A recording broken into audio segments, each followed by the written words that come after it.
नमस्ते बच्चों, कैसे हैं। तो अपन लेके आए हैं नीट के PYQ हिंदी के लिए, हिंदी मीडियम वाले बच्चों के लिए। तो इसके अंदर अपन लास्ट 25 साल के नीट के PYQ कर रहे हैं। तो इसमें पहला चैप्टर का पार्ट 2 कर रहे हैं अपन। इसमें पहले अपन ने विमाएँ निकालना सीखा था और दूसरे भाग में अपन इसके विमीय विधि के उपयोग देख रहे हैं। अगर अपन ये भी क्वेश्चन करते हैं तो अपना जो आगे 4 मई को अपना पेपर होने वाला है 2025 को, वो बहुत अच्छा जा सकता है। तो इसको आप फॉलो करें, लाइक करें। देखें तो अपने पास क्वेश्चन है, नीट 2021 में आया हुआ क्वेश्चन है। जो क्वेश्चन है वो क्या बोल रहा है अपने को, यदि बल, त्वरण, समय मुख्य भौतिक राशि मान ली जाए तो ऊर्जा की विमा। तो क्या बोलेंगे, ऊर्जा की विमा, ऊर्जा को लिख दिया अपन ने ई से। अब वो किसके पदों में लिखनी है अपने को, बल, त्वरण और समय। तो अपन ने बल की घात मान लिया कितनी, ए। त्वरण की घात अपन ने मान लिया कितनी, बल की घात ए हो गई, त्वरण की घात हो गई अपने बी, और समय की घात अपने क्या हो गई, सी।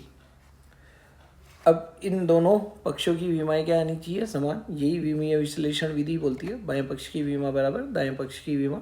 तो ऊर्जा की विमा कितनी होती है अपने को पता है, m1 L2 T-2। और इधर बल की विमा पता है अपने को, m1 L1 T-2। त्वरण की विमा L1 T-2 और समय की विमा तो T1 होती है। इनके खाते भी लगी हुई है ए, बी और सी। अगर ऑप्शन पे जाएं अपन तो सभी ऑप्शन में एफ़ की विमा तो एक ही बोला है, तो एफ़ की विमा तो बल की विमा सब में एक ही है। तो ए का मान क्या हो गया, 1 हो गया। ए का मान तो 1 रख देते हैं अपन इसके अंदर, फिर आगे देखते हैं क्या है, क्योंकि सभी ऑप्शन में एफ़ की जो पावर है एक ही है, तो 1 रख देते हैं। तो फिर अपने पास कितना आएगा, m1 L1 T-2 और त्वरण का हो गया अपने पास L1 T-2 की पावर b और समय की पावर क्या हो गई, c। अब यहाँ पे देखें द्रव्यमान की घातें तो एक आ रही है, तो द्रव्यमान की घातें तो सही है। अब अपने को लंबाई की घातें कितनी आनी चाहिए, 2। तो लंबाई की घात देखो, इसमें टी वाले में इसमें लंबाई की घात नहीं है, केवल इसी में ही लंबाई की घात है। तो यहाँ पे लंबाई की घात 1 हो गई, तो यहाँ पे भी लंबाई की घात 1 होनी चाहिए, जिससे जो अपना बायां पक्ष है इसमें भी लंबाई की घात क्या है, 2 है। तो b का मान कितना हो गया अपना, 1 हो गया। b का मान भी क्या हो गया, 1 हो गया। तो अब वापस से इसको देखते हैं, m1 L2 T-2 इधर कितना हो गया, m1 L1 T-2 और b का मान कितना हो गया अपना, 1 हो गया। तो कितना हो गया, L1 T-2 और t की घात अपने पास क्या है, अब c बची।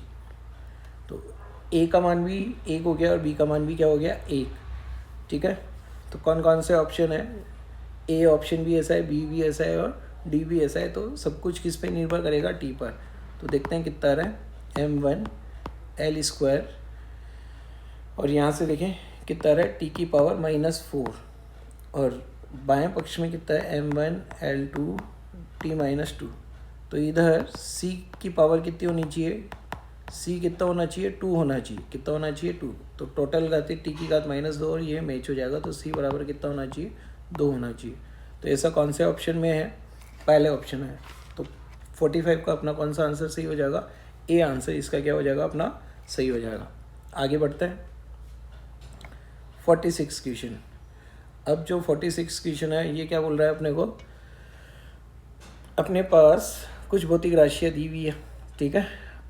और इन तीनों कौन कौन सी भौतिक राशियाँ दी हुई है, सी, जी और ये, इन तीनों से अपने को एक भौतिक राशि मिलनी है। उसकी विमा किसके बराबर होनी चाहिए, लंबाई के बराबर। तो सबसे पहले तो तीनों की विमाएँ लिख देते हैं अपन। सी की विमा क्या होती है अपने पास, L1 T-1, ठीक है। फिर अपन चलें जी की विमा, जी सार्वत्रिक गुरुत्वीय नियतांक है, newton into metre square upon kg²। तो इसकी विमा अपनी कितनी होती है, जी की विमा m1 L जो आएगा इसके अंदर कितना आ जाएगा, L³ आ जाएगा, m-1 आएगा, फिर L³ आएगा और T- क्या आ जाएगा, 2 आ जाएगा। तो ये किसकी विमा हो गई, अपने जी की विमा हो गई। अब किसकी विमा पता करनी है, E² अपॉन 4πε0 तो इसके लिए अपने पास फार्मूला है, क्या फार्मूला है, 12th क्लास में फर्स्ट चैप्टर में फार्मूला है 1/4πε0 Q1 Q2 को मैंने E मान लिया दोनों को, तो E² / R² क्या हो गया F। तो E²/4πε0 की वीमा कितनी हो गई अपने पास, E²/4πε0 की वीमा हो गई किसके बराबर, FR², यानी कि m1L3, यहाँ पे भी L3 आ जाएगा, ठीक है, और T-2, तो ये किसकी वीमा हो गई, इसकी वीमा हो गई। अब यहाँ से अपने को इन तीनों को लेना है, C को, G की वीमा को और E² और 4πε0 की वीमा को अपने को एक साथ लेके फिर ये ऑप्शन देखना है, ठीक है। तो इसको करते हैं अपन, यहाँ पे एक पेज ऐड कर लेते हैं, 8 पेज। तो अब कैसे करें इसको, देखते हैं ऑप्शन। सबसे पहले तो ये देखें, अपने को लंबाई की बीमा चाहिए तो m कैंसिल होना चाहिए।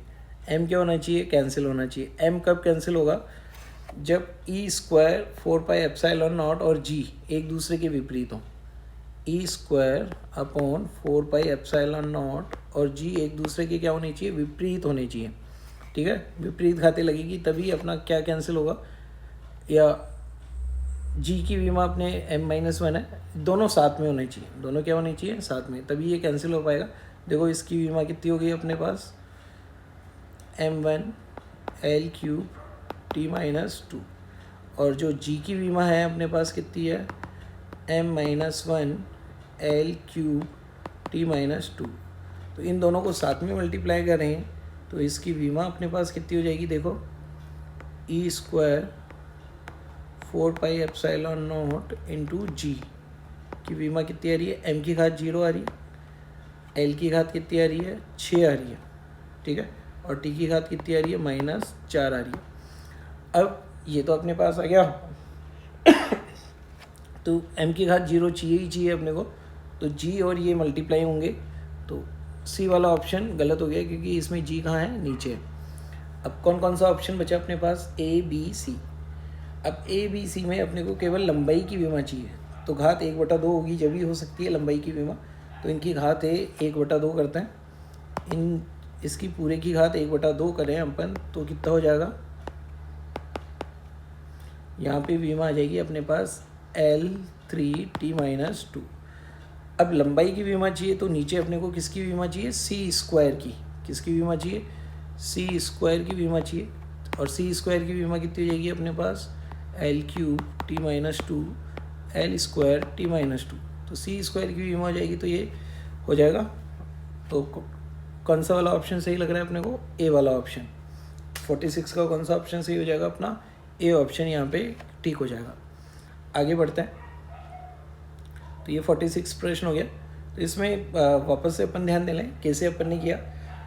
ऑप्शन देखिए अपन ने, पहले तो तीनों की बीमा लिख दी अपन ने, तीनों की बीमा लिखने के बाद अपन ने देखा कि जी ऊपर आएगा या नीचे आएगा, तो m को कैंसिल होना था, m को कैंसिल होने के लिए अपन ने क्या किया, g और जो E² 4πε0 है दोनों मल्टीप्लाई होने चाहिए, क्योंकि यहाँ पे पावर -1 है, यहाँ पे पावर क्या है, +1, जी की पावर में -1 है और E² 4πε0 की पावर में क्या है, +1, तो ये आपस में मल्टीप्लाई होनी चाहिए। तो मल्टीप्लाई करके देख लिया, मल्टीप्लाई करके देखा तो अपने पास बीमा कितनी आई, अपने पास बीमा आई ये मल्टीप्लाई करने से ये वाली। अब अपने को केवल लंबाई की बीमा चाहिए, तो इसका अपन ने क्या कर दिया, क्योंकि बहुत ज़्यादा ये बीमा ही हो रही है तो इसका वर्गमूल कर दिया, और यहाँ पे ऑप्शन में भी दिया हुआ है, तो वर्गमूल करने पर ऐसा आया। फिर अपन ने C² से क्या कर दिया, डिवाइड कर दिया, तो ये अपना आंसर आ गया। तो कौन सा ऑप्शन सही हो गया, ए ऑप्शन। अगला चलते हैं 47।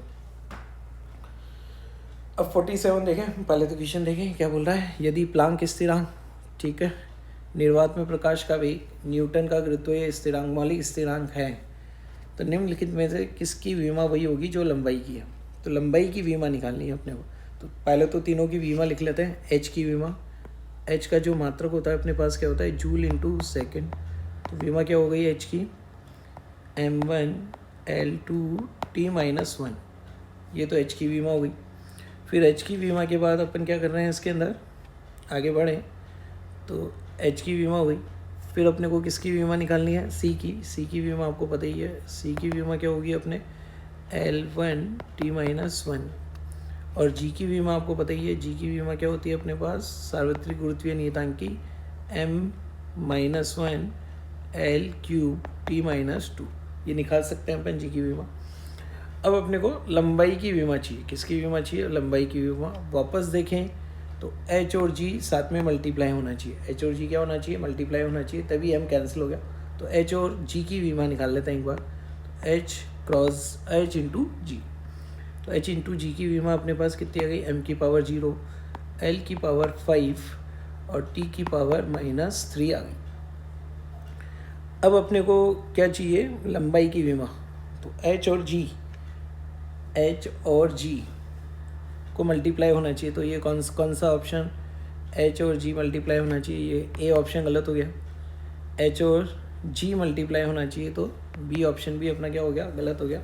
सी ऑप्शन सही हो सकता है। और कौन सा ऑप्शन सही हो सकता है, डी ऑप्शन सही हो सकता है। तो एक बार अंडर एच जी करके देखते हैं कितना आ रहा है। अंडर एच जी की विमा हो जाएगी एल की पावर 5/2 और टी की पावर -3/2। अब अपने को किसकी बीमा चाहिए, केवल अपने को लंबाई की बीमा चाहिए। तो सी की पावर 3/2 है तो आ सकती है, क्योंकि सी की पावर 3/2 करेंगे।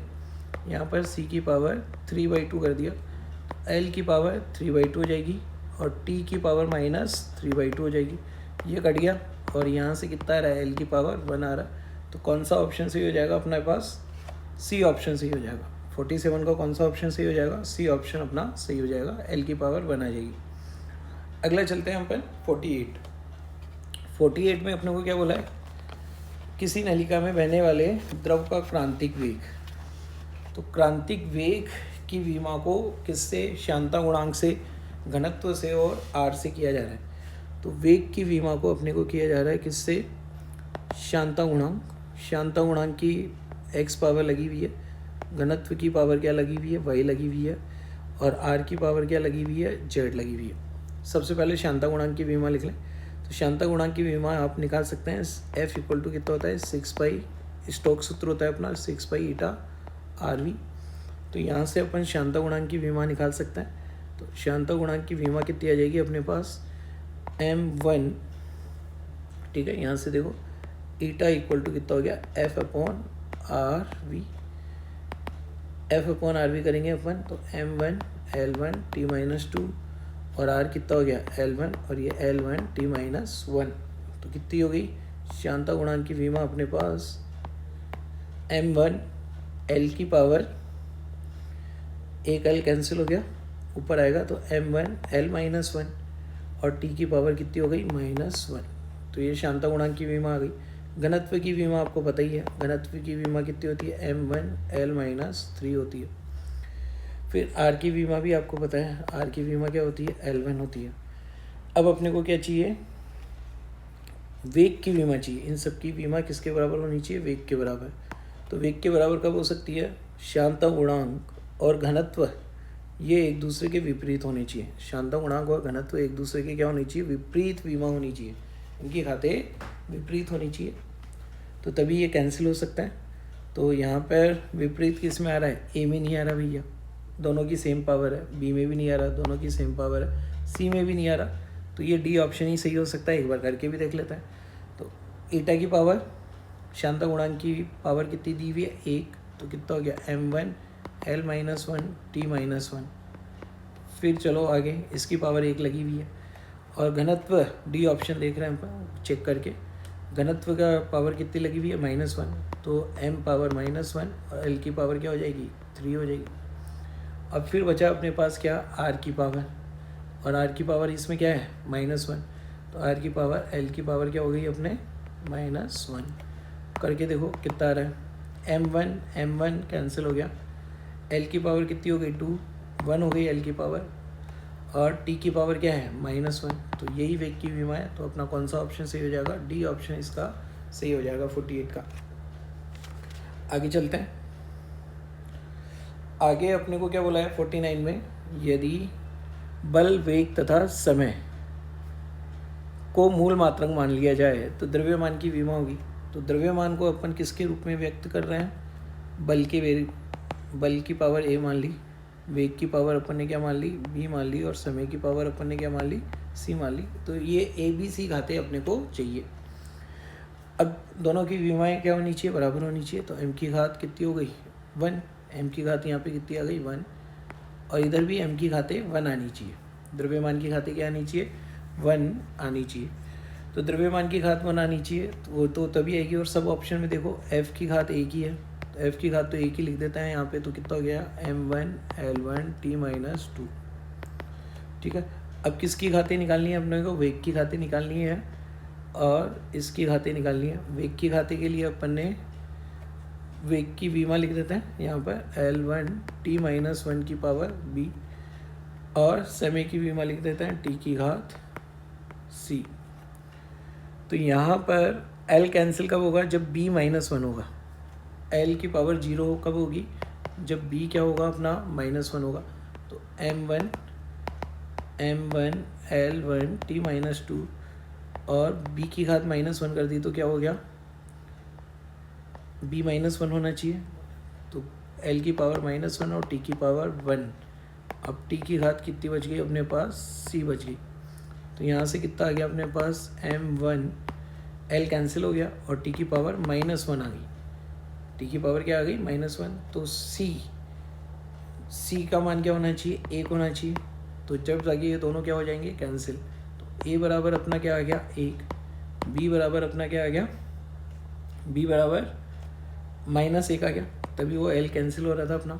और c बराबर क्या आ गया 1 आ गया। तो ऐसा कौन सा ऑप्शन है अपना, 1 -1 और 1, डी ऑप्शन सही है। 49 का अपना कौन सा ऑप्शन सही है, डी ऑप्शन सही है। ठीक है, आगे चलो 50वां क्वेश्चन।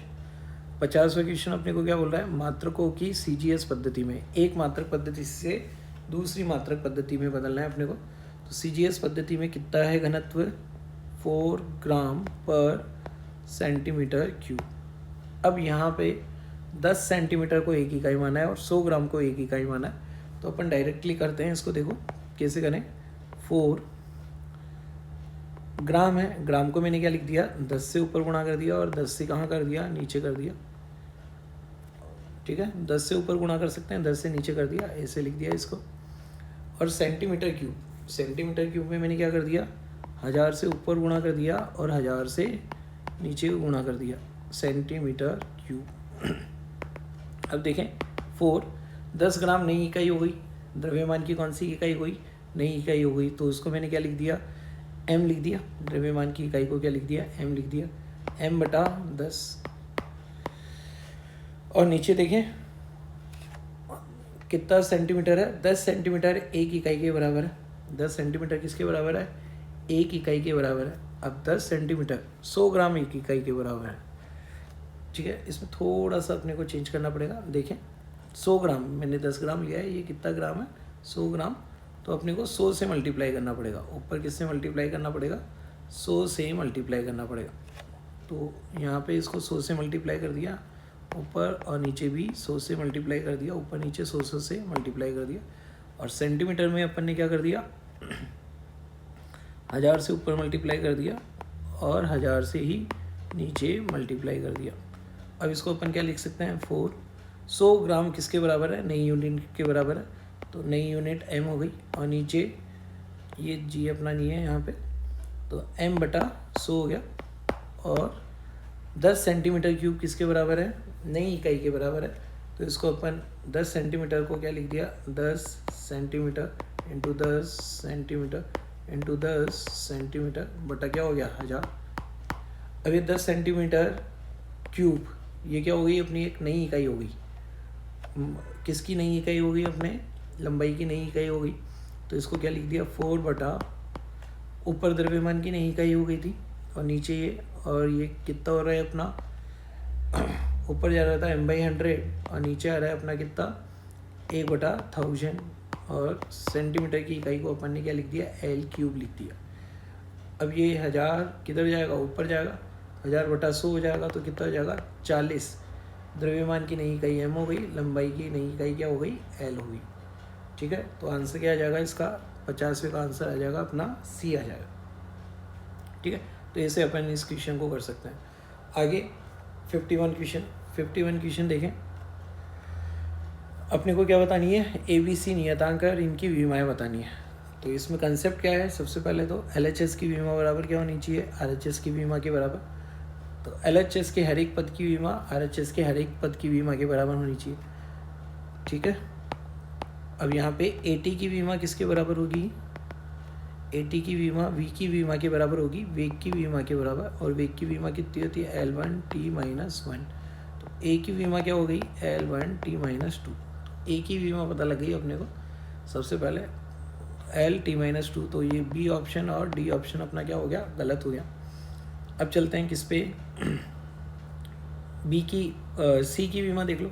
C की विमा नीचे क्या लिखा हुआ है अपने को, V बराबर AT प्लस B/T+C।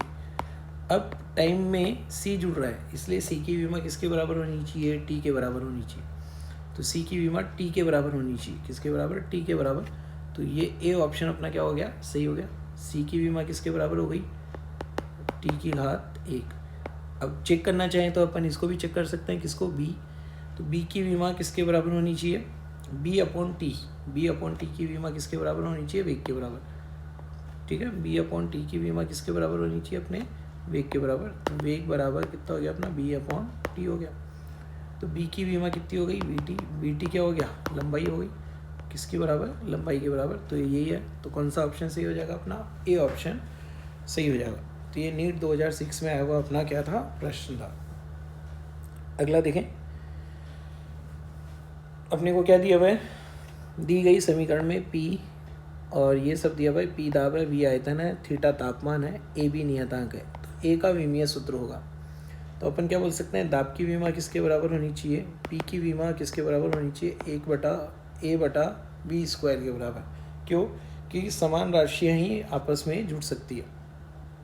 अब A की विमा किसके बराबर होगी अपनी, P×V²। अब दाब की विमा कितनी होती है अपने, M1 L-1 T-2। और आयतन की विमा L³ होती है, तो उसके पावर 2 लगी हुई है, तो कितना हो गया, L6। तो कितना आंसर आ गया, M1 L⁵ T⁻2। तो ये अपने किसकी विमा हो गई, A का विमीय सूत्र हो गया। कौन सा ऑप्शन मिल रहा है, A ऑप्शन अपने को मिल रहा है। 52 का कौन सा ऑप्शन मिल गया अपने को, A ऑप्शन इसके अंदर अपने को मिल गया, ठीक है। तो 52 का A ऑप्शन हो गया।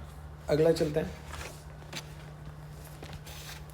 निम्न में ऐसे कौन सा विमीय नियतांक है, अपवर्तनांक क्या होता है अपना, निर्वात में प्रकाश का वेग बटा माध्यम में प्रकाश का वेग। तो इसकी कोई विमा नहीं होती, विमाहीन होता है। आपेक्षिक घनत्व भी विमाहीन है। क्या होता है, किसी वस्तु का घनत्व बटा पानी का घनत्व, तो ये भी विमाहीन होता है। पाइसन अनुपात भी क्या होता है, विमाहीन होता है। क्यों होता है विमाहीन, क्योंकि पाइसन अनुपात क्या होता है, पार्श्विक विकृति या बटा अनुदैर्ध्य विकृति। और तो गुरुत्वाकर्षण नियतांक इसकी विमा होती है। तो आंसर क्या हो जाएगा इसका, D हो जाएगा। इसका आंसर क्या हो जाएगा अपना, D हो जाएगा। अगला चलो,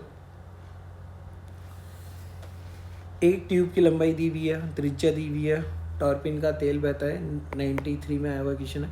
ट्यूब के दोनों सिरों पर दाब क्या है, B है, श्यानता गुणांक है।